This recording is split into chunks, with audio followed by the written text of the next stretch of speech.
रीवा का जंगल धधक रहा है। 3 दिनों से दिन रात छुहिया घाटी का पहाड़ जल रहा है। वन विभाग इस आग को बुझाने में फेल हो चुका है। 5 किलोमीटर से अधिक के क्षेत्र में आग लगी है। 4 बीट का जंगल सुलग रहा है। यह आगे तेजी से बढ़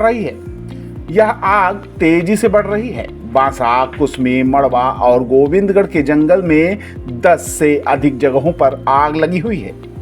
इस आग ने जंगल को काफी नुकसान पहुंचाया है। वन्य जीवों को भी नुकसान हुआ है। यदि समय रहते यह आग नहीं बुझी तो आसपास के गांव भी चपेट में आ जाएंगे। आपको बता दें कि छुहिया घाटी के जंगल में आग मंगलवार की दोपहर को लगी थी। इस आग की तरफ वन विभाग ने ध्यान नहीं दिया। सभी हाथी के रेस्क्यू और निगरानी में लगे रहे। यही आग अब विकराल होकर बेकाबू हो गई है।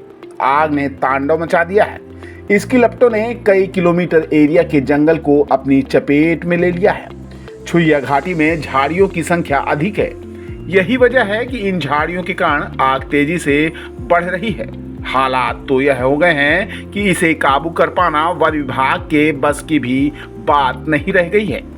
वन विभाग के अधिकारी कर्मचारी भले ही मौके पर आग बुझाने में लगे हैं, लेकिन बात उनकी पहुंच से आगे बढ़ गई है। यही वजह है कि अब सीधी जिला से भी मदद मांगी जा रही है। इसके अलावा गोविंदगढ़ ट्रेनिंग स्कूल से भी 9 आरक्षकों को बुलाया गया है। सभी की मदद से जंगल की आग को काटा जा रहा है। यह काम रात में हो रहा है। यदि रात में वन विभाग आग की लपटों को आगे बढ़ने से रोक पाया तभी जंगल को जलने से भी रोक पाएगा, वरना रीवा का एक बड़ा जंगल जलकर चंद दिनों में राख हो जाएगा।